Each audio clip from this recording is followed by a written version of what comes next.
अस्सलाम वालेकुम, कैसे हैं आप लोग? खैरियत से हैं? आज बात करेंगे पार्ट्स ऑफ स्पीच के हवाले से। बहुत सारे लोग कंफ्यूजन होती है पार्ट्स ऑफ स्पीच में। I don't know why parts of speech को इतना हवा बनाया हुआ, इतना मुश्किल लेते हैं, हालांकि बड़ी आसान चीज़ है पार्ट्स ऑफ स्पीच। कहीं भी आप इंग्लिश पढ़ने जाएं, किसी भी स्कूल, सेंटर, कॉलेज, यूनिवर्सिटी में इंग्लिश की जो शुरुआत होती है, जो स्टार्ट होता है, जो बिगिन होता है, जो इनिशिएट करते हैं इंग्लिश को, वो हमेशा पार्ट्स ऑफ स्पीच से करते हैं।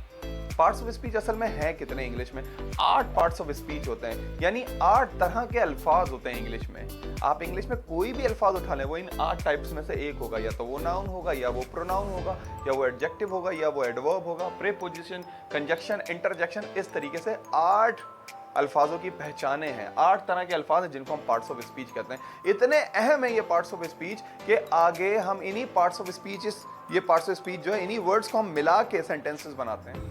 अब अगर किसी शख्स को पार्ट्स ऑफ स्पीच पे कमांड ना हो, हम तो इंग्लिश ग्रामर के तहत सीखते हैं ना, अगर किसी शख्स को पार्ट्स ऑफ स्पीच पे कमांड ना हो, वो कैसे जो है ना सेंटेंसेस बना सकता है, इन अल्फाजों को जोड़ सकता है? तो इंग्लिश का पहला स्टेप मेरी नज़र में वो है पार्ट्स ऑफ स्पीच। और लोगों को बड़ी कंफ्यूजन रहती है। आए आपकी कंफ्यूजन दूर करते हैं और स्टेप बाय स्टेप इसको समझते हैं। यही मसला है कि हम इसको point wise, step by step इसको नहीं समझते हैं, जिसकी वजह से ये बड़े प्रॉब्लमैटिक लगते हैं, हमें बड़े डिफिकल्ट लगते हैं। तो ये इसकी सीक्वेंस है।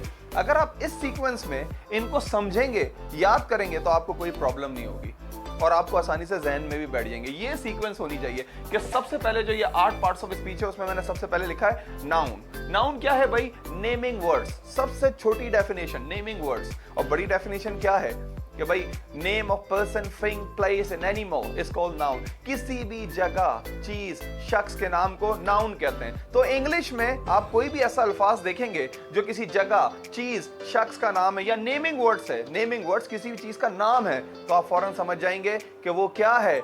वो है नाउन। डोमिनो एक नाउन है, यूरिका एक नाउन है, बर्लिट्स एक नाउन है, ओके।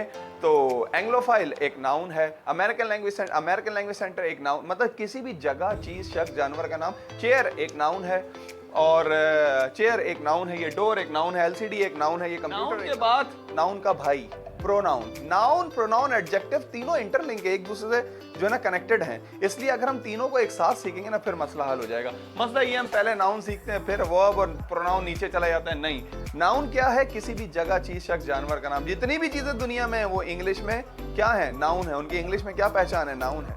अच्छा, फिर है प्रोनाउन। देखे ना, प्रोनाउन, प्रोनाउन, नाम में ही नाउन आ रहा है। तो ऐसी चीज जो नाउन की, ऐसे अल्फाज जो नाउन की जगह इस्तेमाल हो, वो प्रोनाउन है। जैसे अली है, अली की जगह ही इस्तेमाल हो गया, ही प्रोनाउन है। जैसे हिना है, हिना की जगह शी इस्तेमाल हो गया, शी क्या है? प्रोनाउन है। अब प्रोनाउन की भी बहुत सारी टाइप्स हैं, जैसे नाउन की बहुत सारी टाइप्स हैं। Common noun, proper noun, concrete noun, material noun, फलाना, कंपाउंड, कलेक्टिव, सिंगुलर, प्लूरल, ये सारे इसी तरीके से प्रोनाउन की भी टाइप हैं। Subjective pronoun, possessive adjective, possessive pronoun, objective pronoun, reflexive pronoun. Types में नहीं जा रहे, अभी हम सिर्फ जनरल बात कर रहे हैं। किसी भी जगह, चीज, शख्स, जानवर का नाम नाउन है। नाउन की जगह जो इस्तेमाल हो, प्रोनाउन। जैसे अली नाउन था, अली की जगह इस्तेमाल होगा ही, प्रोनाउन हो गया भाई। सही है ना? जैसे मैंने कहा हिना, हिना की जगह शी इस्तेमाल हुआ, तो शी प्रोनाउन। तो नाउन किसी भी जगह, चीज, शख्स, जानवर का नाम, नाउन की जगह जो इस्तेमाल हो, नाउन की जगह जो ले ले, प्लेस ऑफ नाउन। क्या लिखा है डेफिनेशन में? In place of noun. फिर नाउन और प्रोनाउन का जो चमचा है, नाउन प्रोनाउन की जो तारीफ करता है, वो है क्या? एडजेक्टिव। डिस्क्राइबिंग, यहाँ तो लिखा हुआ है डिस्क्राइबिंग एनी वर्ड, मगर खास तौर से क्या कहा जाता है? Adjective is a word which describe, which explains noun और प्रोनाउन।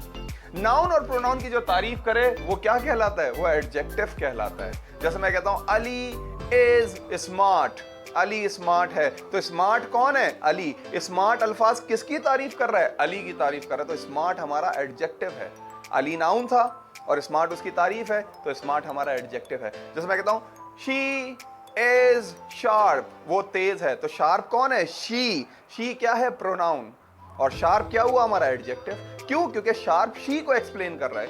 तो ऐसे अल्फाज जो नाउन और प्रोनाउन को एक्सप्लेन करें, उन्हें एडजेक्टिव कहते हैं। नाउन और प्रोनाउन की चमचागिरी करें, उनकी अच्छी बुरी बातें बताएं, उन्हें एडजेक्टिव कहा जाता है। अब एडजेक्टिव भी 3 होते हैं, एक होता है नॉर्मल डिग्री, एक होता है कंपैरेटिव, एक होता है सुपरलेटिव। हम डिटेल्स में नहीं जा रहे, ओके।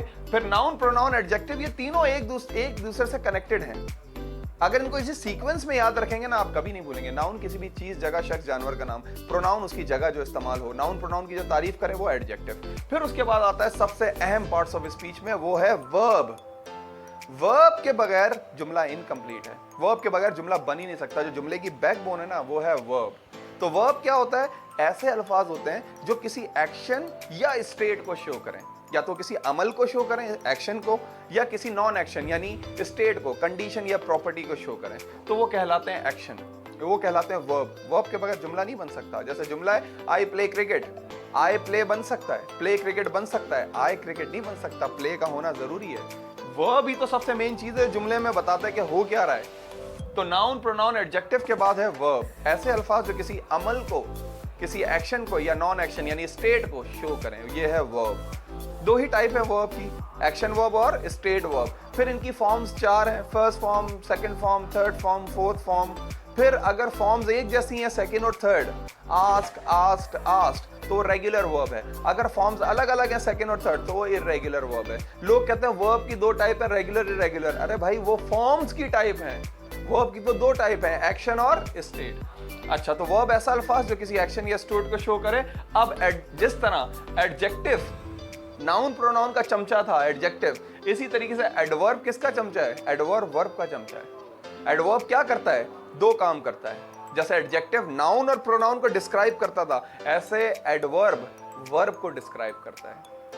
एडवर्ब वर्ब को डिस्क्राइब करता है, एक बात। दूसरी बात, एडवर्ब जुमले में और एडिशन करता है। जैसे मैं कहता हूं ही इज शार्प, वो शार्प है, तो शार्प ही की क्वालिटी है। शार्प क्या हुआ? एडजेक्टिव। अब मैं कहता हूं ही स्पीक्स शार्पली, वो बोलता है शार्पली।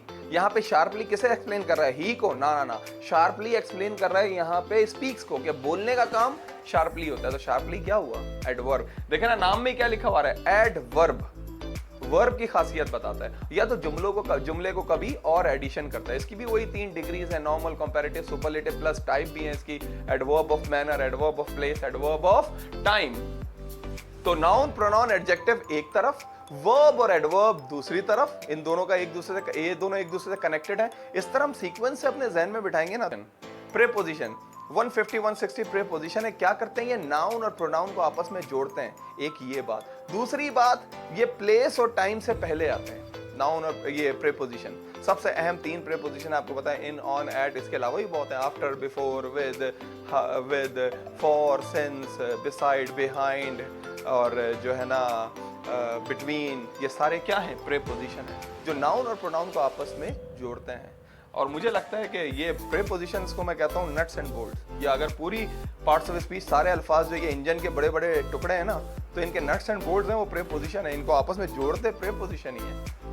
प्रेपोजिशन के बाद इतना ज्यादा नहीं, असल में ये 6 शुरू की जो टाइप है, noun, pronoun, adjective, verb, adverb, preposition, इन 6 पे बड़ा जोर दिया जाता है। उसके बाद आते हैं हम लोग कंजक्शन पे। कंजक्शन क्या करता है हमारा? ये 2 अल्फाजों को या 2 जुमलों को आपस में जोड़ता है। और, बट, बिकॉज, देन, ये सारे क्या होते हैं? कंजक्शन।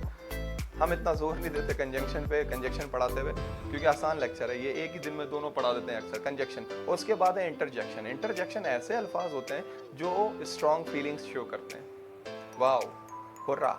और इनकी एक पहचान भी है इंटरजेक्शन की, इनके साथ एक डंडा और एक नुक्ता वो लगा हुआ होता है, एक्सक्लेमेशन मार्क, जिसका मतलब है वो फीलिंग्स बता रहे हैं। या कभी किसी बात पे जोर दिया जाता है तो वहाँ पे भी एक्सक्लेमेशन मार्क लगता है। तो नाउ आप अल्फाजों को आराम से पहचान लेंगे। कोई न्यूज़पेपर निकालें इंग्लिश, कोई डाइजेस्ट निकालें, कोई नॉवल निकालें इंग्लिश, उसमें अंडरलाइन करना शुरू करें, पहचानना शुरू करें। नाउन जहाँ पे आए उसके आगे, नाउन के आगे एन लिखें और अंडरलाइन करें। या एक पेज पे सिर्फ नाउन अंडरलाइन करें कि भाई किसी भी जगह, चीज, शख्स, जानवर का नाम नाउन है। फिर एक पेज पे प्रोनाउन अंडरलाइन करें कि नाउन की जगह जो इस्तेमाल हो रहे हैं, ही, शी, माय, हिज, हर, ये सारे प्रोनाउन हैं। फिर एक पेज पे एडजेक्टिव, जो कि मुश्किल काम है, एडजेक्टिव अंडरलाइन करें, ऐसे अल्फाज जो नाउन प्रोनाउन की खासियत बता रहे हैं, नाउन प्रोनाउन की खासियत बता रहे हैं। ही इज इंटेलिजेंट, हाँ भाई इंटेलिजेंट क्या हुआ? एडजेक्टिव हुआ, क्योंकि ही की क्वालिटी बता रहे हैं, ही की क्वालिटी बता रहे हैं। ओके, मैं कहता हूँ this building is tall, big, big नहीं होता कभी भी, टॉल। अक्सर लोग कहते हैं this building is big, this building is tall, tall भाई बिल्डिंग नाउन है, उसकी खासियत है, इस तरह। फिर एक पेज पे एडवर्ब अंडरलाइन करें, ऐसे अल्फाज जो वर्ब को एक्सप्लेन कर रहे हैं। ही स्पीक्स फ्लुएंटली, बोलने का काम कैसे होता है? फ्लुएंटली, एडवर्ब हो गया। फिर प्रीपोजिशंस को अंडरलाइन करें, कहाँ? छोटे छोटे अल्फाज जो है ना नाउन प्रोनाउन को मिला रहे हैं या प्लेस और टाइम से पहले आ रहे हैं। प्रीपोजिशन प्लेस और टाइम से पहले आते हैं, जैसे I am in class, class एक प्लेस है, उससे पहले आया इन। इसके अलावा फिर कंजक्शन, जो ऐसे अल्फाज जो अल्फाज या जुमलों को मिला रहे हैं। फिर इंटरजेक्शंस देखें कि ऐसे अल्फाज जो स्ट्रॉन्ग फीलिंग्स शो कर रहे हैं। I hope you like the video, इसलिए मैंने बहुत ही आसान अल्फाज में और सीक्वेंस के साथ लिख के बनाया। ये इस तरह समझें पार्ट्स ऑफ स्पीच को, आपका कॉन्सेप्ट क्लियर हो जाएगा। Thank you very much.